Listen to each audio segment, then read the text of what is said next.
What's up, everybody? This is Colin from Holistic Heritage Homestead. I hope you're all well. I want to talk to you folks about the reality of phase one of gardening.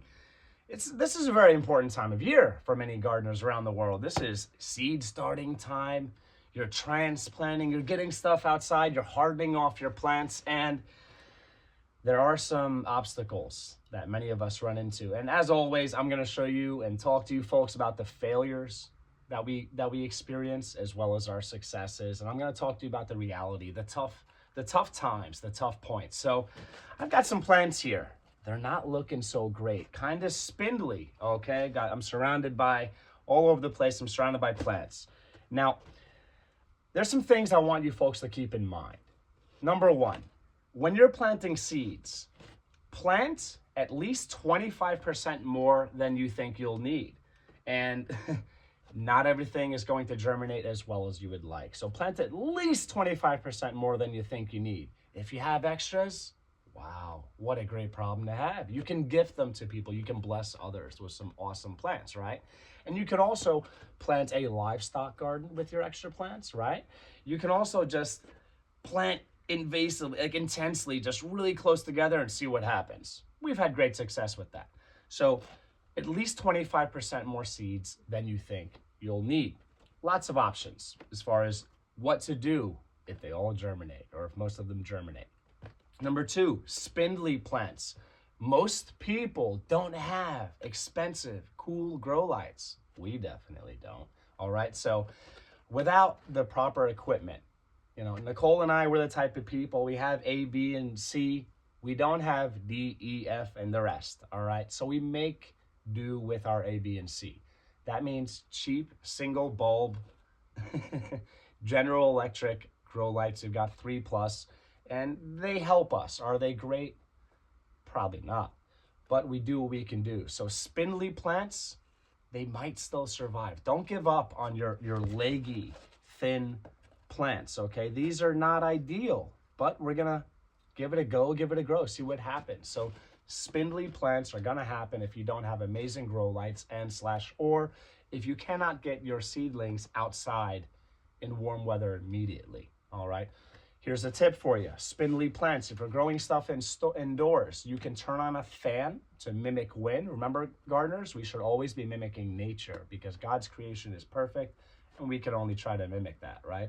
So a fan is great. If you don't have a fan, or rather or, at least 2 times a day, take your hand and just brush over your plants. Again, you're just mimicking the natural movement that wind provides, and that will create a stress response in your plants, and they will hopefully thicken up, harden up. It's just like life, right? Sometimes you need those obstacles to make you stronger, make you more resilient, right? Make you keep on keeping on, right?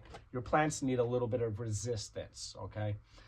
So with your spindly plants, keep on your fans, and at least 2 times a day, brush your hand lightly over them, and hopefully they'll be less spindly. If you have amazing grow lights, that's obviously going to help you have less spindly plants. Also, a reality, okay, when you're planting your seeds is number 2, you are never going to predict the weather. Don't bother. You track the weather, that's great. You pay attention, that's great. But never think that you're always going to be correct, okay? The meteorologists, they're not always correct. I mean, hello, wake up, right? So there's a trial and error component of that. When you're trying to harden off your plants, I recommend small periods of time, maybe even 1 or 2 or 3 hours, put them outside, 40, 50, 60 degree weather, okay? And then maybe 3, 4, 5 hours, maybe 10 degrees colder, maybe 30, 40 degree weather, maybe for a little bit of time, okay? Well, not 30, let's stay above freezing, folks, okay? Depends on the plant, naturally. But you don't want to just put them outside like we did because we had beautiful weather and then just leave them outside for too long. It should be a slow process. But the reality is, for most people, hardworking people, they don't homestead full time. So we just make do with what we can and what we want to do. I work 2 jobs. My wife works a full-time job, so we don't have the desire and the time sometimes to always be bringing plants inside and outside. So I recommend taking the risk, put them outside, preferably short periods, okay? And then longer periods and colder temperatures. And then hopefully your plants will get acclimated to the weather and they'll be ready for transplanting. So plant at least 25% more, okay? And as far as spindly plants, remember, fan, brush your hands over your plants, okay? And as far as hardening off, all right, you're gonna wanna do that slowly.